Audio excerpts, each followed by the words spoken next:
샬롬.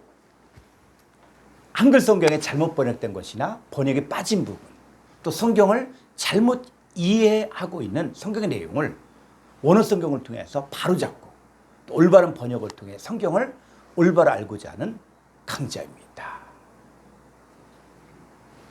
성경에 오역된 부분 바로잡기 제4강 마태복음 26장 41절에 마음은 원이로되 육신이 약하도다. 자, 이 부분 함께 나누고자 합니다. 마태복음 26장 41절 한글 성경 보겠습니다.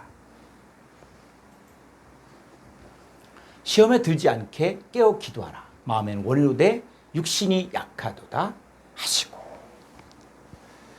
예수님께서 공생애를 마무리하는 시점에서 제자들과 함께 기도하러 겟세마네 동산에 갔는데 예수님은 땀방울이 핏방울이 되도록 간절히 기도했지만 제자들은 잠자고 있었습니다. 이런 제자들을 향해 시험에 들지 않게 깨어 기도하라. 마음에는 원이로되 육신이 약하도다 라고 하셨습니다.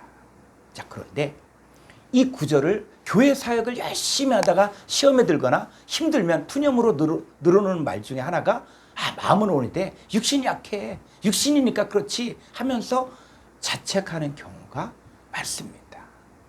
그런데 이 본문은 완전히 번역이 잘못되었고 그 성경의 내용도 잘못 전해진 것 중에 하나입니다. 자, 마태복음 26장 41절 헬라 원문을 보겠습니다. 자, 이 부분만 집중적으로 보려고 하는데 토멘, 푸니마, 프로디몬, 헤데 사르크스, 아스테네스. 자, 위로 한번 더 가보면은 자, 여기 보면 토멘, 푸니마, 그 영은 프로디몬, 지향한다. 헤데 사르크스, 그 육신은 아래로 아스테네스, 약하다. 자, 이 내용입니다. 그러면 여기서 말하고자 하는 것은 뭐냐? 제자들의 상태가 토푸니마, 영의 상태냐? 아니면 헤사르크스, 육신의 상태냐? 이 부분을 지금 말하고 있는 것입니다.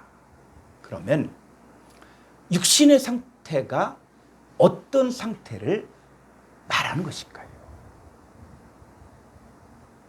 고린도전서 2장 14절 보겠습니다.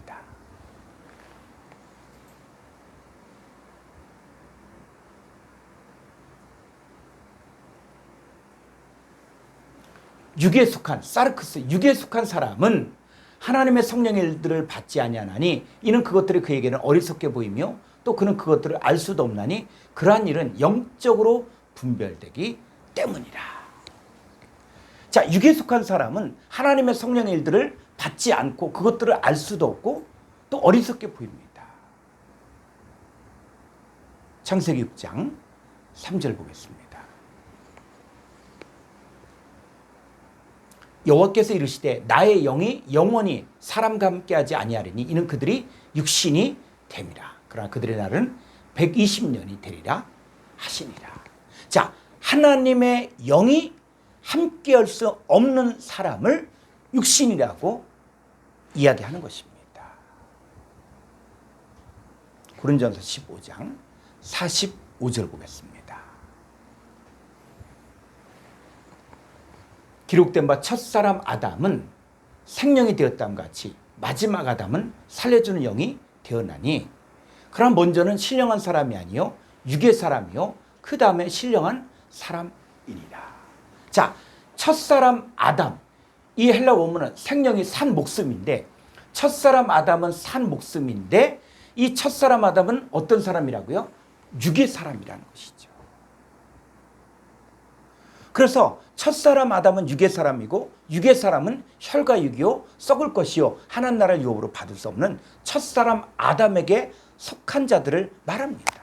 그런데 예수 그리스도 마지막 아담은 신령한 사람입니다. 예수 그리스도는 살려주는 영으로서 예수님의 복음을 듣고 믿는 자들만이 흙에 속한 자 형상을 입은 같이 하늘에 속한 자 형상을 입게 됩니다. 그래서 첫사람 아담에게 속한 자는 바로 육신의 사람이고, 마지막 아담 예수 그리스도에게 속한 자는 신령한 자에 속하는 거예요. 로마서 8장 5절로 8절을 보겠습니다.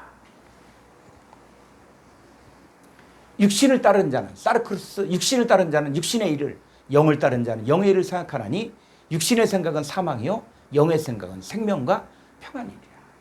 육신의 생각은 하나님과 원수가 되나니 이는 하나님의 법에 굴복하지 아니할 뿐 아니라 할 수도 없습니다. 8절. 육신에 있는 자들은 하나님을 기쁘시게 할 수 없느니라.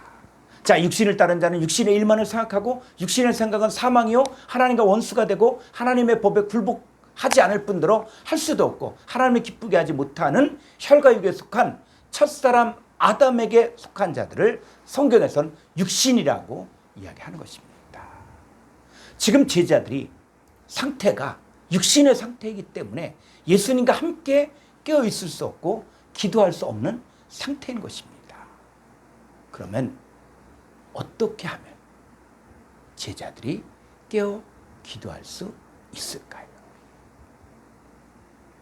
영의 상태가 되어야 합니다.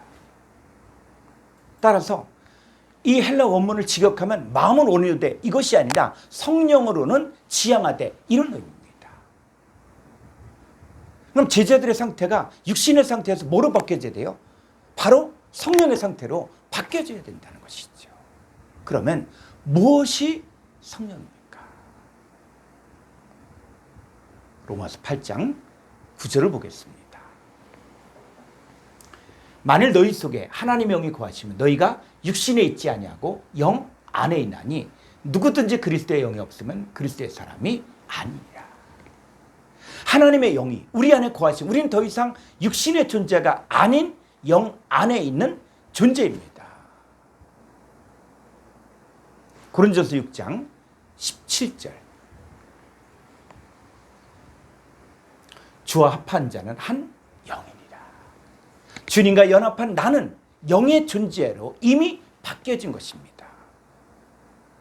지금 여러분은 하나님의 법에 굴복하지 않고 하나님을 기쁘시게 하지 못하는 하나님과 원수된 삶을 살고 있는 육신의 상태에서 신앙생활을 하고 있습니까? 아니면 주님과 연합하여 하나님의 영과 그리스도 영이 함께 하는 영의 상태에서 신앙생활을 하고 있습니까? 아직도 여러분 육신의 상태라고 생각한다면 신앙생활에 큰 의미가 없기에 기도할 수 없고 잠자고 있을 수밖에 없습니다. 그러나 영의 상태에서가 되어지면 잠잔 자의 상태에서 깨어 일어나 기도할 수 있습니다. 성경은 이런 차원의 이야기를 하고 있는 것입니다. 다시 마태복음 26장 41절 한글 성경 보겠습니다. 시험에 들지 않게 깨어 기도하라. 자, 한글 성경에서는 마음에는 온유로되 육신이 약하도다 이렇게 되어져 있지만 이 부분을 다시 지극하면 성령으로는 지향하는 것이로되 육신이 연약하고 무력하다. 이것이 바른 번역입니다. 감사합니다.